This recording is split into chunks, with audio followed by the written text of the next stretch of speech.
Kiko, é uma pergunta assim, bem interessante, acho que você vai lembrar, você participou da minha defesa, estava lá, né, colaborando, contribuiu do início ao fim, sou muito grata por isso. Foi a pergunta de um doutor da banca, um cirurgião da gastro. Por que uma fisioterapeuta está aqui discutindo com a gente no mundo da gastroenterologia? Algo que, entre aspas, não é muito comum dentro da fisioterapia. Aí foi a resposta que eu dei, né? Foi meu instinto materno. Foi a necessidade, né? E como você lembra, eu conheci você, né, que em 2014, 2015, mais ou menos nesse meado de 2014, 2015, e fui lá prestar serviço, fui super bem recebida, tanto por você quanto pela Val e todos esses vendedores, né, que são sempre muito motivados. E eu estava passando um problema pessoal que 3 médicos, 3 especialistas tinham batido o martelo que queriam operar a sua filha pela doença do refluxo, porque já não tinha o que fazer mais. A menina já tinha tomado um antibiótico via oral, injetável, intravenoso, chegou a ficar internada 1 semana por conta de complicações respiratórias devido a esse problema. Ela vivia com o ouvido vazando por conta do refluxo. Às vezes as pessoas, nossa, ouvido e refluxo, o que tem a ver? Tem tudo a ver e eu vou poder explicar e no decorrer para vocês. E aí eu estava lá, falei, gente, eu não quero operar. Aí comecei a pensar no que tinha hoje. Aí hoje os médicos, até hoje, né, acho que por conta de não conhecer o antirrefluxo, eles indicam a cunha, que é aquele triângulo de espuma. Você vai no otorrino, você vai no gastro, compra a cunha para resolver seu problema. Aí eu falei, gente, essa cunha eu já tive, isso não resolveu, às vezes até piorou. Aí eu comecei, né, porque a fisioterapia, a gente... eu vejo uma pessoa na rua, já vejo que a postura está errada. Eu falei, nossa, dá vontade de lá cutucar, a pessoa anda desse jeito. Então eu falei, gente, está alguma coisa errada nessa cunha. Comecei a olhar no colchão da DK, primeiro que eu tenho, né, desde o início, né, Kiko? Eu durmo no colchão da DK, só que até então eu não tinha o antirrefluxo, eu dormia no colchão e me sentia muito bem. Então eu sou assim, eu sou igual Santo Tomé, tem que ver para crer. Então eu falava com critério por ter o meu e dormir e sabia que era de qualidade. Então jamais colocaria o meu nome na empresa sem sentir que a empresa era de qualidade. Porque infelizmente não, ou felizmente, as pessoas associam. Nossa, ela está trabalhando naquela empresa, prestando serviço para aquela empresa? Não, falo com a boca cheia. Estou lá prestando serviço porque confio no produto, confio na empresa, confio no Kiko, né? Em quem começou com tudo isso. Então, olhei para tudo, cheguei e falei, olha, tá errado. Essa cunha, se eu for analisar a postura, ela está piorando em vez de melhorar. Tinha que ser algo que o corpo ficasse numa posição única sem dobra, porque a dobra abdominal é uma das causadoras do refluxo, porque dobrou o abdômen, o ácido sobe. E na posição da cunha, você fica nessa posição, querendo ou não, que vai gerar essa dobra. Aí conversei com o Kiko falou, nossa, André, é muito interessante. Então eu falei, Kiko, você pode produzir um aqui pra gente, para testar? E foi o que o Kiko fez. Ele produziu, né? E nós testamos em algumas pessoas. Aí as pessoas falavam, nossa, realmente eu sinto melhor. Aí falamos, qual que é o próximo passo? Procurar um especialista renomado, com consistência aí na medicina. Aí eu falei, olha, eu conheci um gastroenterologista, professor docente da USP, Kiko, vamos lá? Aí foi quando eu e o Kiko marcamos a reunião com o Dr. Roberto, né? Explicamos o porquê e outra, né, gente? É uma dica para os vendedores. Quando você for oferecer o seu produto para um fisioterapeuta, para um médico, olha, tenha conhecimento, dê uma estudada, domine, porque você vai ser questionado. A partir do momento que você é questionado, você tem que dar respostas. Pode ser que você não tenha todas as respostas naquele momento, e isso não é feio para ninguém. Isso aí serve para você, olha, eu preciso estudar mais, eu preciso procurar saber mais. Mas pelo menos tenha uma base para poder chegar em alguém para falar, olha, eu tenho esse produto para o seu paciente, você gostaria de conhecer? Tá. Dr. Roberto achou interessantíssimo, deu mais algumas ideias em relação à elevação, que altura que poderia ser ou não. Então, o primeiro passo, olha, que altura vamos colocar? Porque lá na década de 70, o cientista fez com tijolos. Ele elevou a cabeceira da cama com tijolos e foi mostrado que essa elevação diminuiu a exposição do esôfago ao pH abaixo de 4. Então, lá atrás, já viram que elevar a cabeceira é um benefício. Só que o tijolo, ele desgasta, ele quebra, mas naquele tempo era o que se tinha. Só que o mundo renova, a ciência renova a cada minuto, não é a cada dia. Então, peraí, então vamos criar um adaptador com um material bom, porque a DK trabalha com material bom. Né? Se fosse um material ruim, também não ia ser muito benéfico, não. De repente, a pessoa ia deitar naquilo, aquilo ia afundar, não ia servir para nada. Nós tínhamos a garantia de ser um produto de boa qualidade. Aí tá.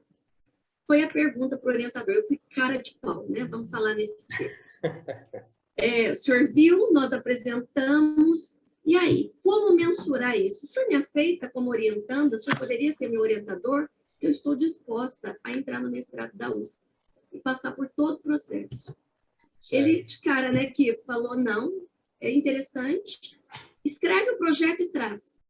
Aí não foi eu, tomei café, almocei, jantei livros de gastroenterologia, coisa que eu não vi na faculdade. Então, é uma dica para todo mundo. Na faculdade, a gente vê muita coisa, mas a gente aprende muito com a prática. Então, você precisa estar sempre, continuamente estudando, porque as coisas modificam. Eu não tive disciplina de refluxo, de gastroenterologia na fisioterapia. Então, tá, estudei para ter conhecimento de causa.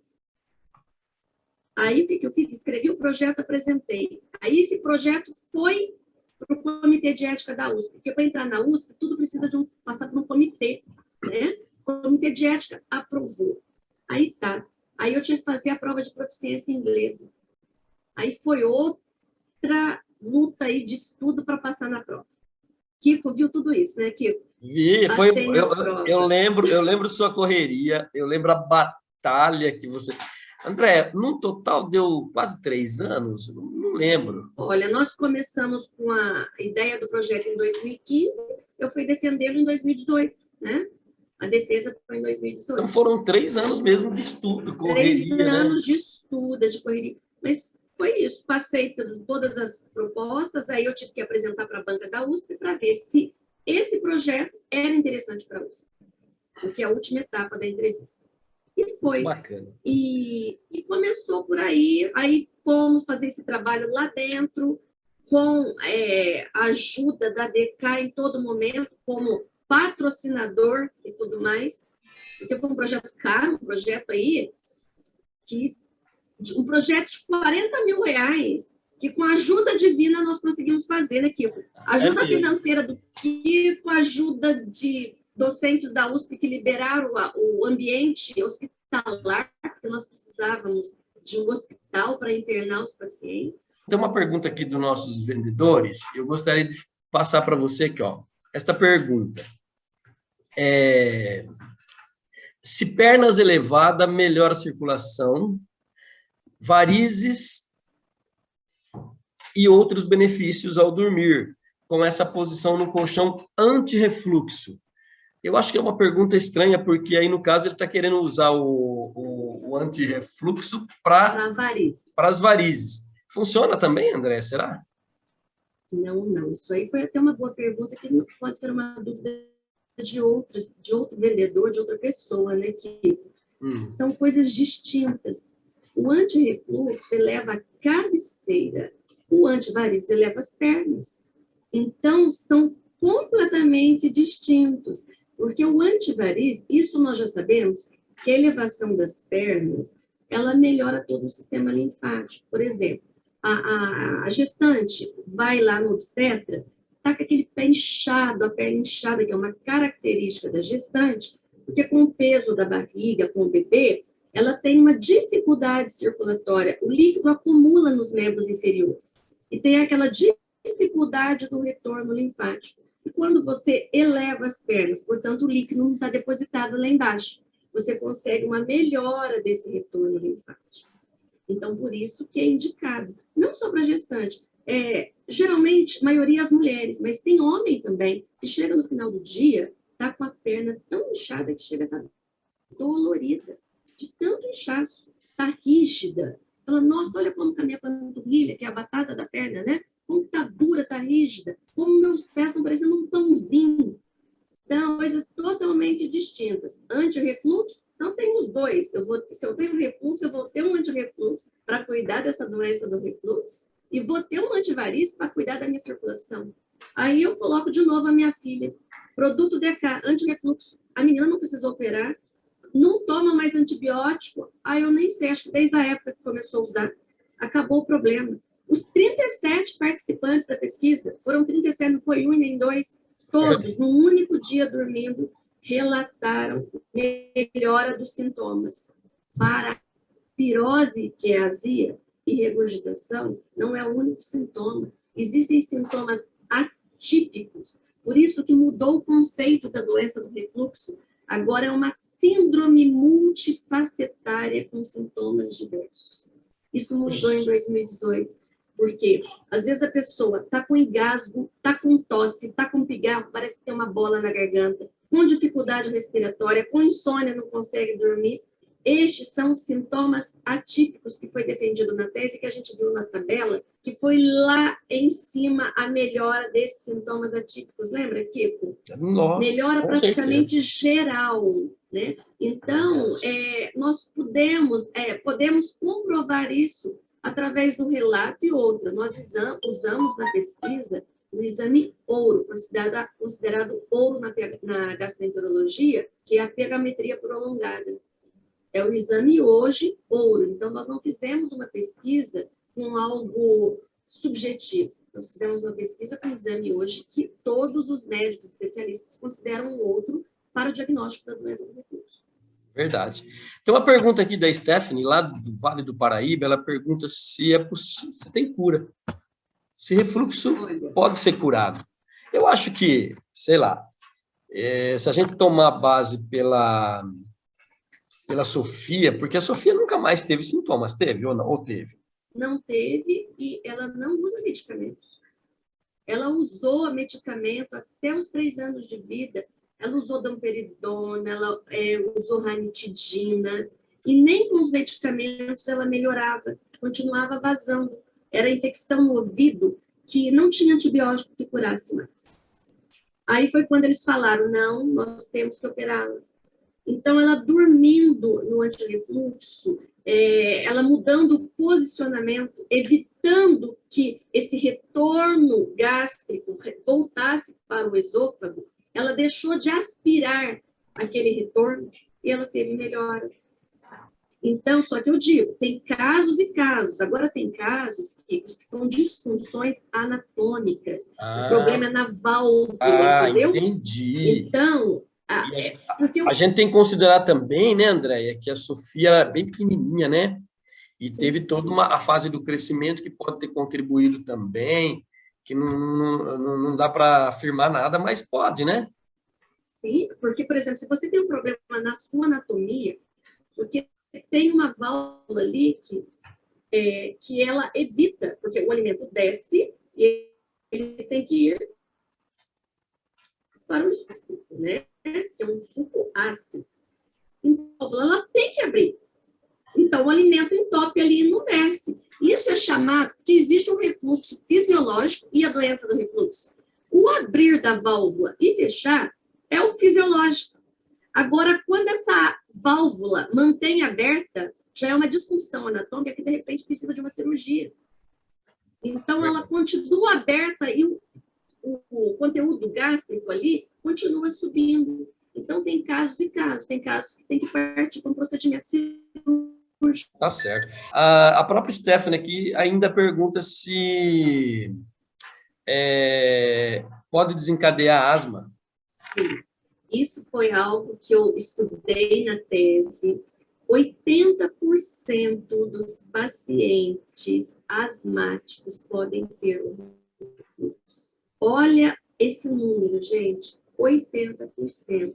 Aí pergunta por quê? Quando tem um retorno desse conteúdo gástrico, você aspira esse conteúdo e ele vai pro pulmão. E aquilo desencadeia a crise aguda asmática. Então, é algo que está totalmente associado à asma e doença do refluxo. Isso foi colocado na minha tese, na dissertação. Tem uma pergunta aqui da Denise, de São Carlos. Ela pergunta se tem alguma interferência ou a gravidade pode aumentar se o paciente passou por Covid-19 ou se ele, durante o Covid-19, se isso pode agravar. O que você pode falar sobre isso, Andréia? Vou te falar. O Covid é algo muito novo, né? Que os cientistas estão estudando e tem sequelas aí que não esperavam, como sequelas neurológicas e muito mais. Não vi nenhum estudo sobre associando Covid à doença do refluxo, mas o que eu posso dizer é o que eu estou fazendo doutorado agora. E o meu tema, o meu título é o quê? A influência do estresse nos pacientes com a doença do refluxo. Então, o estresse pode influenciar negativamente a piora dos sintomas. Eu tive Covid 2 vezes. Então, eu vou falar para vocês, eu não fiquei estressada, eu fiquei apavorada, amortizada, em pânico. Então, esse meu pânico, esse meu estresse, com certeza contribuía para que eu tenha refluxo. Eu faço uso de pantoprazol de manhã. Então, o que aconteceu? Eu tive crises mais fortes, sim. Estou falando de uma experiência minha, não estou falando que existe um estudo comprovado. Pelo meu estresse. Então, quanto mais estressado você está, você vai ter uma ligação com os sintomas. O estresse, na realidade, influencia em várias doenças. Muito bem. O Tony, de Ribeirão Preto, ele perguntou o seguinte, ele falou, a pessoa começa a usar o adaptador anti-refluxo e ele vai precisar usar para o resto da vida ou vai ter um momento que ele não precisa usar mais? O que você pode falar com relação a isso? Qual que é o nome dele mesmo? Tony. Tony, vou te falar uma coisa. Não sei se você gosta de futebol. Se o time está ganhando, o técnico mexe? Não. Quero que você reflita e pensa, tá bem, o time só está ganhando, é 4-0, 5-0, 7-0? Me fala, por que o técnico vai mexer e vai correr esse risco? Porque o adaptador, ele não é um tratamento invasivo, ele é um tratamento não invasivo que colabora para a melhora dos sintomas. Se me ajudou e está colaborando, eu vou tirar para quê? Vou levar até o último dia da minha vida. Eu tenho o meu, se é sério, Kiko, acho que eu cheguei a te falar. Quando eu vinha de férias para a casa da minha mãe em Pouso Alegre, o meu adaptador estava lá na minha casa. Ribeirão Preto. Eu tive que dormir no colchão. Em Ribeirão, porque agora eu estou em Pouso Alegre. Quando eu chegava na casa da minha mãe, era dias terríveis de crise, de refluxo, porque eu não estava no posicionamento adequado. Eu aumentava. Então, eu falo, fique para vida. Então, segue a dica aí, viu, Tony? A dica da doutora Andréia. Use sempre, né? Coloca... O ideal, Andréia, eu acho que até você vai concordar comigo, se a pessoa tem possibilidade de fazer o antirrefluxo já adaptado ao colchão, pronto, né? Acabou, vai dormir sempre naquele colchão. O meu é assim, né, Kiko? O seu é. É por isso que eu estou falando isso. Sim, porque antes eu tinha o adaptador. Só que você já o Kiko, como fabrica, tem essa disponibilidade de já produzir o colchão com a elevação. E essa elevação foi estudada, porque lembra, nós tínhamos 2 tipos de altura no estudo, Kiko. É igual um estudo com medicamento. Começam com uma dose, tentam outra dose, até descobrir a melhor dose. E nós verificamos que a altura de 5,5 graus foi a melhor, que os pacientes falavam, essa é melhor. Então, ele pode produzir um colchão com essa elevação adequada. Você não precisa ter o colchão e o adaptador. Já que é para o resto da vida, já faz o seu colchão. Com certeza. Olha só, a Lorelaine, você conhece a nossa distribuidora Lorelaine, mora em Sertãozinho. Muito. Um abraço para a Lorelaine, gosto demais dela. Ela pergunta assim, ó, doutor André, quais são os primeiros sintomas para a gente poder alertar a pessoa, esse sintoma de refluxo? E também ela quer saber o seguinte, se o refluxo, ele oferece risco de morte em algum momento. Sintomas do refluxo, como eu disse.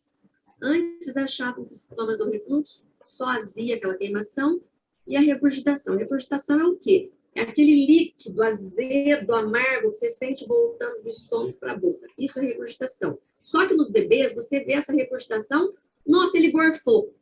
Aquilo pula. Né? Às vezes até em alguns adultos, quando o caso é crítico. Né? Então, os sintomas vão além disso. O engasgo. Às vezes a pessoa fala, nossa, eu tenho engasgo direto. Eu vou comer o engasgo, às vezes eu engasgo com a própria saliva. Outra coisa, eu soluço muito. Ou eu tenho aquele pigarro o dia inteiro. Ou eu tenho aquela tosse desagradável até na hora de comer. Ou então tosse o dia inteiro. Ou, por exemplo, a hora que o ácido vem, que tem azia, parece que te falta até o ar, você tem que levantar para respirar.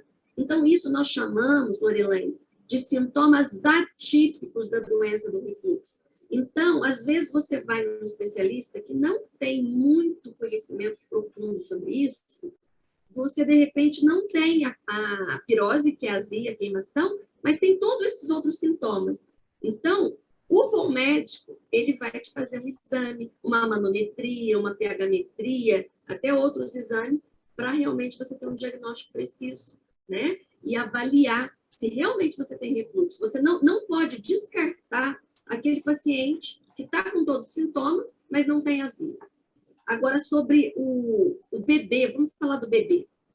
Por que as mães, tem muitos casos aí que as mães às vezes nem dormem, morre de medo de, nossa, meu bebê pode morrer. É para ter medo, sim, porque o bebê que tem um caso de refluxo aí bem intenso, ele pode estar dormindo, estar deitado. Por isso que você coloca de ladinho, né?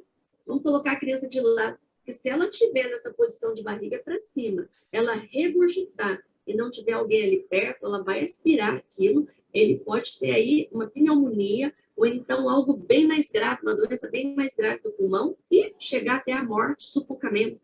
Né? O antirrefluxo, ele tem até um antirrefluxo para bebê, que pode ser feito já no bercinho, né, Kiko? O colchãozinho com antirrefluxo. Então, tem que ter preocupação, sim. Com a mesma angulação, inclusive, Andréia. Sim, sim. Porque é uma preocupação que tem que ter, porque pode levar à morte, sim, ao sufocamento. Muito bacana. Tem uma pergunta aqui de um estudante de medicina que está aqui do meu lado. O Igor. Okay. Ele quer saber o seguinte, se o desvio de septo influencia para o agravamento do refluxo. Olha, o desvio de septo é uma disfunção anatômica, que na maioria dos casos é feito cirurgia para corrigir. Porque a pessoa com desvio de septo, né, tem vários sintomas, como fica fungando, tem uma respiração inadequada. Então, se a pessoa tem... talvez eu não associe o refluxo ao desvio de septo, porque é uma doença aqui das vias aéreas superiores. Se você corrigir a respiração, porque para um corpo humano funcionar bem, Igor, tem que estar tudo normalizado. Então, se você tem um canal aqui onde está respirando bem, respirando melhor, você vai ter um equilíbrio completo de outras estruturas corporais. Então, Kiko, eu acho assim, a dificuldade respiratória é um dos agravantes para a doença do refluxo. Então, o desvio de septo, tratado, eu acho que ele vai ocasionar um bem-estar geral a esse paciente. Certo. Muito bem. É isso aí, é a resposta dada. Bom, Andréia, eu acredito que a gente vai chegando ao final aqui do nosso podcast. Tudo de bom para você e até o próximo, se Deus quiser. Até o próximo. Tchau, tchau. Obrigado, Andréia. Tchau, beijo. Obrigada. Tchau, tchau. Beijo. Tchau. Tchau.